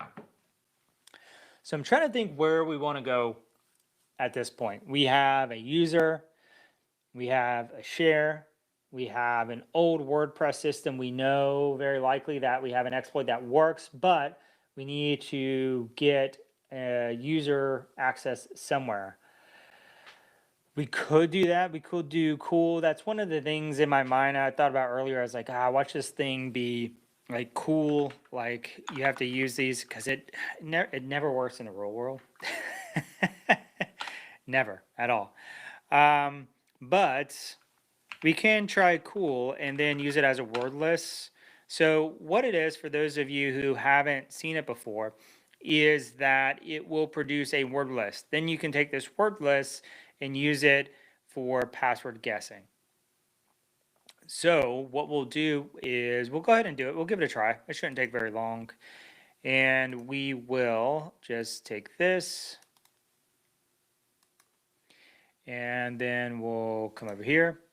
We'll give it the URL and it should produce a wordless. Oh, it wasn't very long. Okay. All right, we take it just like this, and then we basically do a fuzz again. And so we go over here, we go to fuzz, we highlight the password again. So you guys should be pretty good with creating passwords at this point because we've done it quite a few times. We add it here, we see okay, and then we start fuzzing. And we look for something that stands out to us. There's not as many as there were before. And we're looking for maybe a size body difference. This one is a blank password, so we know that doesn't work. We're looking maybe for a byte size different, nothing there. Maybe a code difference, nothing there. I don't see anything. Once you said that and I was looking at it, I was like, excuse me, watch it be like one of the, I got hiccups now, geez. Watch it be one of these ones like, I love you. But we could try SSH. So something to think and keep in mind, right, is that there is a very specific difference between operating system passwords and application level passwords. They're two different things a lot of times, unless they're using like single sign-on or something like that. But most of the time, they're two different ones. And so we could try to log in with the operating system with SSH. So we could try Hydra here, do an SSH brute force with that, or we could use Metasploit, same difference, because we have 22. We could also do SMB login. Metasploit has that. Actually, we'll do SMB login because I'm being lazy. So we can say search SMB, I think it's SMB login. Search SMB login. There we go. And so we'll use 80 or use 0.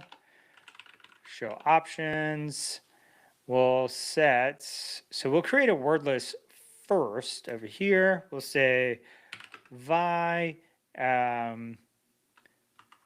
cool, what was it, cool.blog.txt. We'll hit enter, we'll add it, boom, x, wq, we have a list, so cool.blog. So we'll say set SMB user to be Joel. Set, let's see, pass file, set pass file to, what do you say, cool? Oh, cool block text. And now we need to set the target, which is going to be this. Set, it's going to be, where's it at? Where's it at? Our host. Set our hosts to this. Show options. We should be good. I think we have everything we need. And then let it run. And I think we have a password. So let's try this would be Joel. We have a couple different tools here. We could try SSH. So we could do that with, see, SSH be Joel at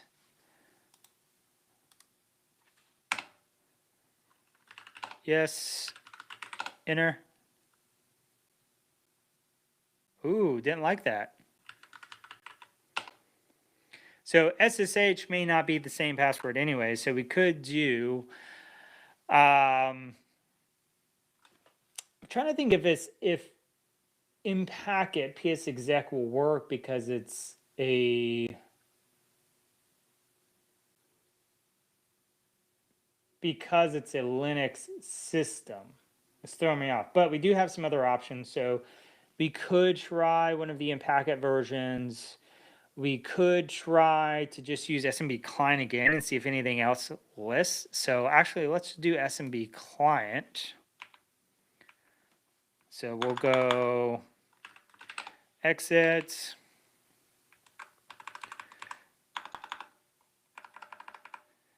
Be Joel.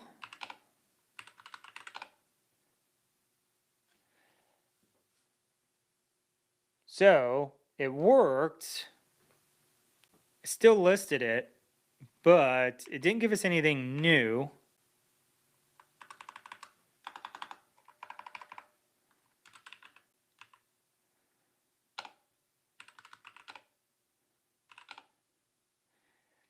Nothing new here.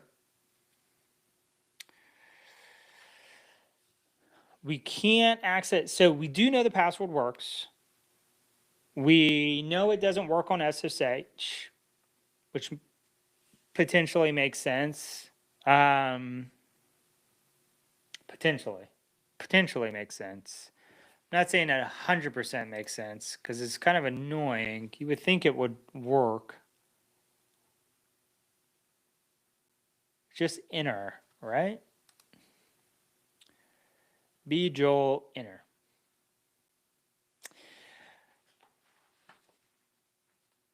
We know it shouldn't work on the application because we tried it. We didn't see a difference, but it may work. You know, there could just be something goofy. Okay, so it doesn't work. So the password only works on SMB. Again, it doesn't work on SSH. It doesn't work on the application itself. So we have an exploit that may work, but we still don't have access to the application itself. I keep coming back to the application because they start you with the blog, and I would expect it to keep bringing us back. Like we would expect to go through that attack path, but maybe that's not the case. We'll give it a few minutes and then we'll go through the guide, simply because I want to get us through this tonight and we can talk about whatever we see. And so I have time to do the resume. But we're chipping away at this bad boy here. We're chipping away at it. We're having a good time, so no biggie. Does anyone know if PS exec works on Linux? I've never tried PS exec on Linux because it should be creating services. It should do Windows stuff only.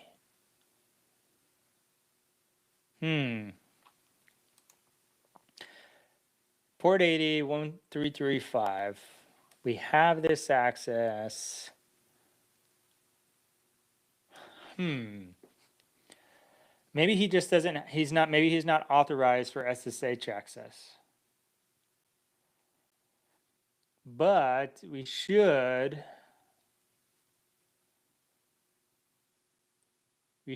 be seeing a way forward for this here. I don't think so, not native. Yeah. Let's do a Google. Let's see if it can tell us. Let's see. Is there a PS exec equivalent for Linux?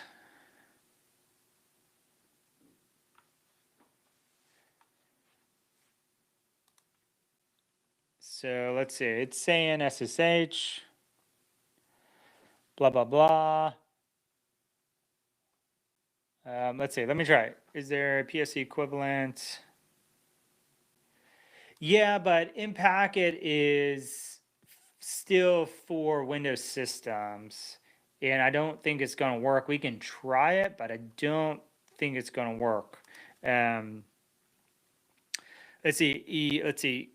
Will Impacket, and we could just try it, work against a Linux host?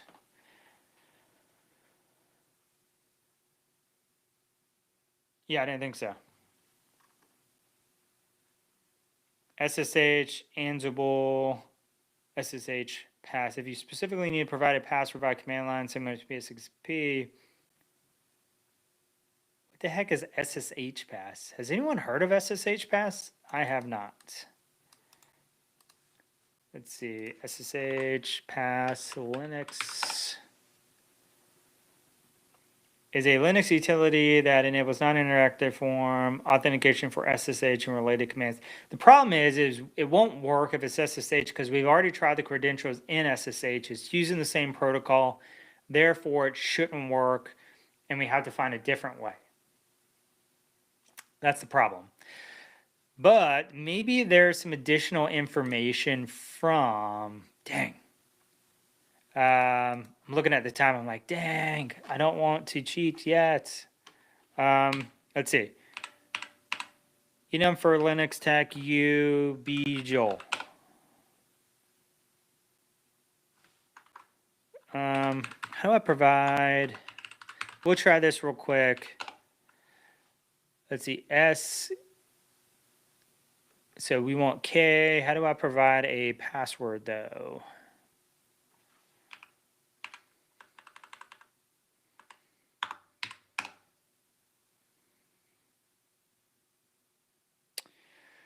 Because there could specifically be vulnerabilities for this host too. Hydra's not going to help us. We already have a password. We know the password works. We just don't know how to get it to work against something that we can leverage for RCE. That's the problem we're working on here. So the RCE is the hard part. We got the password guess and we use SMB login. So yeah, dang. All right, so let's look, let's cheat. I hate it. I wish we could have done it faster. So let's see, blog, THM. Let's see. All right, let's see. Yeah, you missed it. What a shame. We were going to use Hydra, but I remembered SMB login did something similar and it was cooler. You really want to use Hydra tonight. Oh, man. All right, so we got...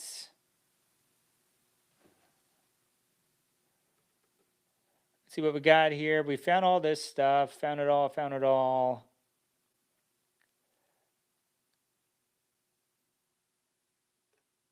Let's see. Holy cow, I forgot the Rocky is a lot of words, so I think I'm going to just leave it as I'm... So he used rock you. Ah, that's how we got in. Oh, interesting. So it would have been up here. So let's look at that real quick. So if we click around, we find her stuff. We go to Karen Willer. Note from mom. K Will. So this is where the passwords are. So what he was saying was that he tried to log in with her. And we can do that with Zap here. So let's do that. And notice I only went a little ways in. And we'll do edit.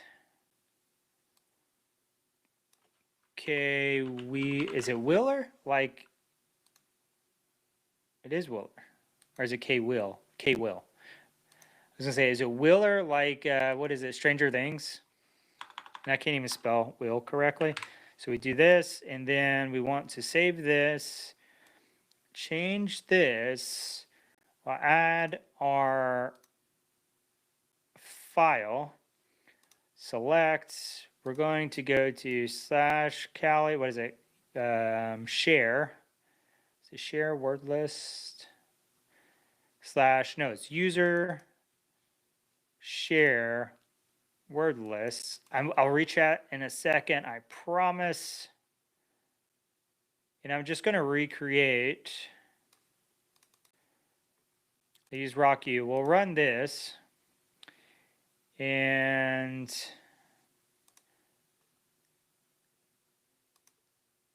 I won't do it because it's too big, I think. No, I think it will.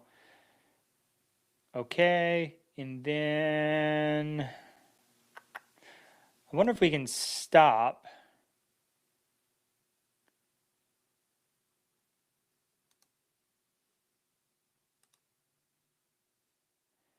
So I was seeing if we could stop in if it found it.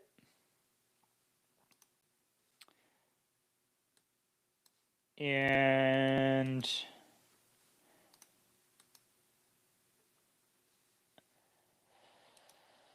my brain's short-circuited. Yeah, you did see it. You said Stranger Things from that's typical, but typically you wouldn't. What's crazy, and people say that that's common, but you would not use RockU typically against a web application. You would not. It's too massive. In the real world, no. But CTFs, potentially. Potentially. Here it is, cutie pie. So we can go ahead and stop it. We have it right here, 0 bytes. So this is what I'm talking about. Look at this. So the response is a little lower side, but the byte size is way bigger and the body is empty. Look at this. This is different, completely different than all the things. So this is what we were looking for here. Yeah, it's stupid CTFs. So now we should be able to utilize our exploit we found. We should. So let's go ahead and do that really quick. We'll do this. We'll pull up our thing. So we're going to say use this, show options. We're going to say we have to set this up now. So we need to do, I was going to get the IP address, but it should be right here.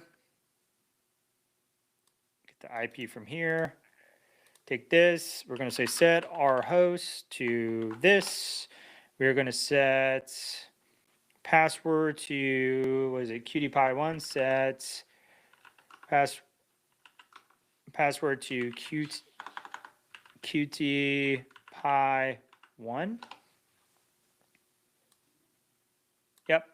And then set user name to KWill. Show options. We'll look at all of our options here. That said, that's fine. Know that we are going to use just a standard PHP reverse TCP shell. So it may not be the best option, but it's fine, probably. Let's see if we have anything else. We're probably going to have to pivot away from a PHP shell later, but that's okay. We can hit run. It's authenticated.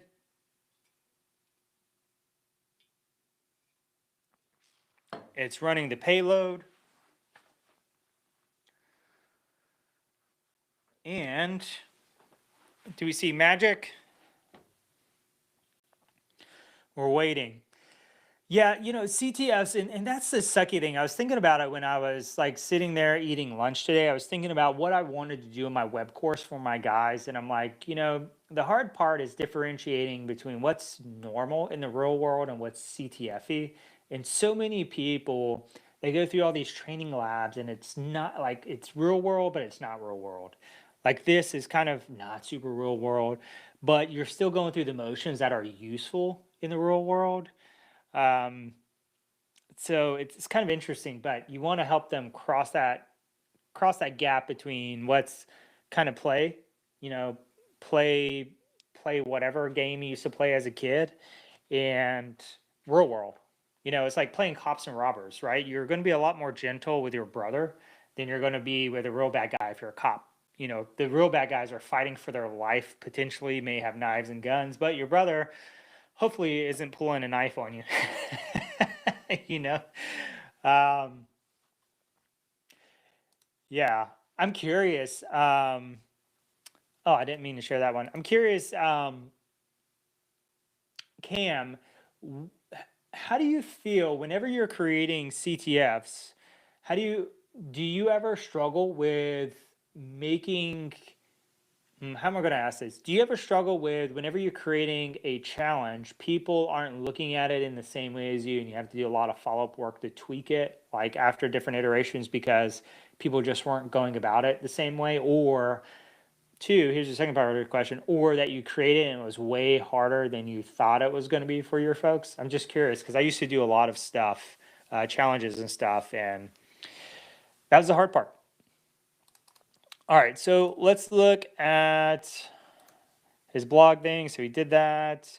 What did he use? He used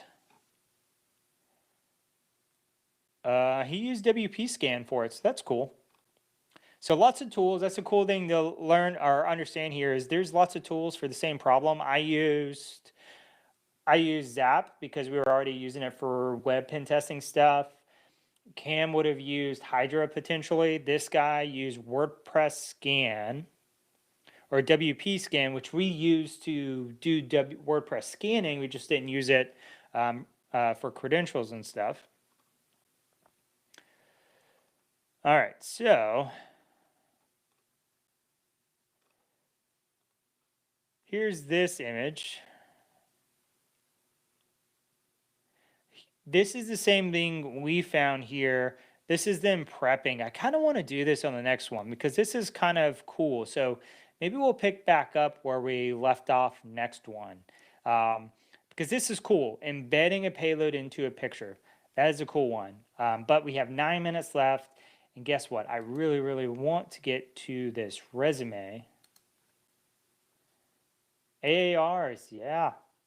So let's see what Cam said real quick. There's two of us as the technical leads that build out and we challenge each other on everything. Then we pass it down to the other instructors. From there, we put it into production at the end of every class. They didn't have AAR. So they're working together collaboratively for them. And then they integrate, they have a good feedback loop to make sure that feedback's getting into the program. So very cool. All right, I have a resume. I swear I have a resume somewhere, right here. Paul. So I didn't look through this to make sure it was sanitized. So hopefully he sanitized it well. Do me a favor. I guess we can do some announcements real quick, because I had some other ones I have. So there is a video out. There's a new video I put out this week that is on a cybersecurity path. Some of you may have already seen it, so check that out if you haven't seen it. It's a really good video. Just really, when I provide advice about how to get in cybersecurity, I try to provide the most efficient way possible because people only have so much time and they only have so much money. So I am thinking of you when I do that. And I'm trying to provide perspectives as well when I do that. So that's what this video is about. The most recent recommendation I do have for breaking into cybersecurity. Now, the other announcement is that I do have another video coming out next week. So if you watched the first video about setting up a cybersecurity lab where we set up Elastic to get those logs in, part 2 is going to help you set up WinLogBeat, which is going to allow you to send Windows logs to that Ubuntu server we set up, so you have like that full lab. And please take snapshots of both of your VMs just in case you have to roll stuff back. So there you go. Those two announcements. If you are watching, you're not on Discord, make sure you're in Discord. Paul hopped in there today, threw his resume in there. Feel free, Paul, to start up conversations, ask more after this is over. Hopefully you are on right now, Paul. If you are, leave those comments in chat and we can answer them. All right, with that, let's dive in. All right, so we have Paul here.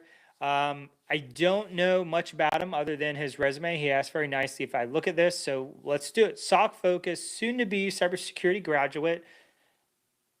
Congratulations on that. I know that's a very important event in your life. Any of us graduating college, very important. Hands-on experience building SIM environments, conducting security assessments, and simulating real-world attacks. Skilled in alert, triage, log correlation, and incident investigation using Splunk, Waza, and Elastic Stack. Security Plus, CYSA, Blue Team Level 1 certified. So he has everything I'm recommending. And he's getting his degree. So off the bat here, he looks good on paper, and I'm very curious about how he would do in an interview with all of this information. So some things to be careful for, we're going to be looking for later on in this resume is He says he has hands-on experience building SIM environments, so I want to see that in here. He's conducted security assessments. Okay, I want to know what that means because they could be compliance, or they could be like pen tests, or they could be vulnerability scans. So different things there. And simulating real-world attacks. So he's telling me he has some offensive experience. Then he says he's skilled in alert triage, log correlation, and incident investigation. As soon as I read that, I was like, oh, okay, he's really setting the bar high for himself for being a recent graduate.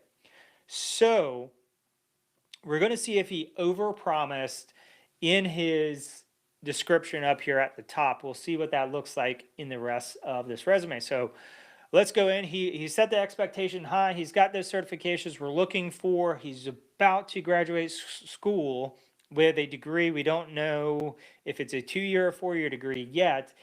And he says he's skilled. He's got some of those skills out there. All right, so let's dive in here. We got bachelor. So it is a bachelor's, not an associate's, and it's coming up in May. One more semester, man. You got it. All right, let's see. Oh, certification. So here are all the ones that he mentioned. Cool. Technical skills. He's now mentioning all the things he's done. The Hive. I wonder if this is still any good. This used to be a pretty cool tool out there. Shuffle SOAR. Haven't heard of that, but SOAR. So it should be an orchestration tool. Malware simulation, alert triage. We're just looking through these. These are kind of buzzwordy. These are almost annoying in my mind. Not that they're on the resume, but I hate when they're in job listings. They're like, oh, do you know NIST? Yeah, sure, who doesn't? But yeah, they dive in and ask all kind of silly questions about it, but whatever. Okay, so he's a VirtualBox, not a VMware person. You got DigitalOcean. So DigitalOcean is like a Azure AWS alternative. Just for those who haven't heard of DigitalOcean, I actually use this to spin up quick boxes, external hosts if I'm pen testing. Cassandra, I don't know that one very well. VirusTotal API, that's interesting that he mentioned this specifically. All right, so work experience. So Valor Cybersecurity in partnership with the university. These are cool. I've seen these done in some places. And the way it sounds like Valor makes me think it's military related. He was an intern. He conducted cybersecurity risk assessments for 3 local businesses using those frameworks he mentioned earlier, NIST, ISO, CPG. Interesting. Evaluated security controls, including access management, network segmentation, logging practices. Okay. Identify control gaps, misconfiguration. So this is all compliance related. So if he's doing a pen test, or not a pen test, if he's doing a SOC, looking for a SOC role, this isn't going to be super beneficial, but he's at least getting some experience. But he's covering down on this. So he hasn't proven any of this stuff yet, except that he's done it in Blue Team Level 1. That's the only place he's shown that he's done any of this year. He hasn't proven that he's done simulated real-world attacks yet, but he has shown that he's done security assessments. He's done 3. Okay. Grocery store. Okay, cool. I like that he kept this pretty slim, but he added something there. He tried to make it applicable to the cybersecurity world. It is very fast-paced. I agree. All right, so cybersecurity project. So this is him, I am imagining, compensating for his lack of on-the-job experience that he doesn't have. So let's see what he's doing. So he has all these labs here, January 2026. So he just did them last month. He built and configured a full SOC environment for alert monitoring and automated incident response. Okay, configured Windows 10 telemetry, Sysmon, and Waza agents, ingesting logs. Okay, cool. Some of you guys, if you're following the videos, you should have been able to do this by now as well. You should have it on your resume. Develop custom detection rules for brute force, malware simulation. Okay. Automated alert workflows in Shuffle, SOAR integrated with the Hive, including alert to email notifications. Interesting. Enriched alerts using VirusTotal API and perform end-to-end incident investigations. Okay. tested detection coverage via simulated attacks, documented alerts, triage steps, escalation procedures. Okay, so this is good. So he covered down on all the things. I wouldn't say he is skilled. I think that's setting a little bit high of expectation, but he definitely has experience in these. So the question is, right? Maybe we should do like a fun little format here. The question is, would Mike want to interview this guy? And the answer is, what do you think in chat? Do you think Mike should interview this guy? I'm curious what you think. And I don't want to ruin it yet. I'm gonna give you 1 minute to see if you put something in chat there. Let's see. Also, am I delayed? Is my voice and face match up when you watch me live? Because when I go back to the recorded video, they do not line up. Just curious. But anyways, what do you think I would interview this guy? What do you think? He checks all of the boxes just about, except he doesn't have any experience. All right, 1 minute has passed. The answer is yes. Yes, I would like to talk to this guy and interview him. What type of things would I talk to this guy about when we're interviewing? Well, I'd really dive into these projects here. Tell me about how you automated your alert workflow and what you were looking at. Tell me about what you considered when you were developing your custom detection rules, because the reason I will dive into these things, and this may scare you off, and this is why I tell you, hi, Paul. Welcome. Hey, dude, feel free to drop any other questions here for me, please, if you do have any. And the reason I would dig into this, right? So the problem that a lot of people have is when they do these labs, all they're doing, and this is a warning to all you folks watching right now, all they do is just go through the motions. They don't understand what they're doing. They're copying, pasting, copying, pasting. You don't learn that way. So what I'm going to do, if I was interviewing you, Paul, is that I would ask you, I would dive into these things and see, did you actually learn anything from this experience? Can you use that knowledge creatively in a real world environment? If you pass that sniff check, you're going to be in a really good spot. And then obviously you would be in a technical interview. And so I would expect you to do pretty decent in a SOC level 1 interview. So yes, your resume would most certainly pass the sniff check. This should be getting from my recruiter's hands into my hands. At this point, it would be up to you to pass the interview, Paul. So I think your resume is done really well. If I had to give you some feedback, right, I would be really careful with just this wording here where you say that you are skilled. To me, that makes it sound like you have a really high level of skill. Skilled means I'm skilled in artistry or whatever, right? This is conveying a much higher level of skill than I think you have. But if you would consider yourself skilled, all means leave it there. I may choose to tone that language down just a hair to bring it down to, hi, I'm a recent graduate. This is my skill level. You could say something like exposed or exposed to alert triage, log correlation, or have studied, something that just tones it down that says, hey, I have introductory level understanding of these things. But this to me reads that you're busting your tail trying to break into the industry. You're doing all kind of really good stuff in your own time. And this is the type of stuff I like to see, man. So really, really good stuff. You should be good. You would be good to interview in a government role and a non-government role. I will say, yeah, that's all I have to say, man. Good resume overall. It's pleasant on the eyes. You don't have it too bunched up. You got your lab cybersecurity projects at the bottom. That works. That's fine the way you have it. So overall, good stuff. Good stuff, Paul. Best of luck come summertime, come May. Definitely start putting out job applications before then. Keep chugging along and stuff like Try Hack Me and whatever to keep adding labs, keep adding things to your resume. The more you have, the better, right? It's going to make you look even better, more competitive. So keep doing that. Keep looking for other opportunities through your college as well. They should help you land a role sooner than later. Yeah, with that, we're going to wrap up this stream tonight. We're over time just a hair, but I appreciate you, Paul, for stepping up, throwing your resume into the roast session. Always great. I'm sure the community appreciates having another resume in here. Don't think your resume has to be as perfect as Paul's or as any of these other people. We've had, I think the last 3 resumes were really, really good.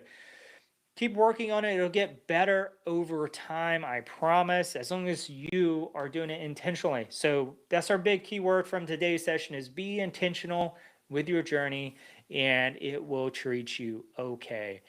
Yeah, it looks like we have one more comment I'll answer before I sign off. You interrupted my flow as no, just kidding. What do you think about cybersecurity internships being in a university pursuing a bachelor's? I currently working on BTL1, or is it we're trying to find an entry? So you should be doing both. So you should, if you're in college, you should most certainly be pursuing internships. They're going to help you in your job hunt when you get out. If you're looking for a SOC level 1 role or a SOC analyst role, you should be certainly getting the BTL1. And if you're trying to go like threat hunting, maybe engineering, purple teaming, anything like that, forensics, malware analysis, you need to be getting into the SOC and go that route. So yes, yes, yes, yes, yes to all those questions. Good question, though. Very good question. All right. So we'll wrap this up. Be intentional with your journey. Let me know what your wins are for next week so I can help you celebrate. And again, big congrats to Kat, my cousin. Congrats to Paul, who's going to be graduating in May. Actually, knock on wood, I don't want to jinx him. I'm sure he'll do fine, though. With that, bring your resumes in. We'll see you next week, next Thursday here on the live stream with InfoSec Wizard. My name is Mike. Thank you again. Have a good night, everyone.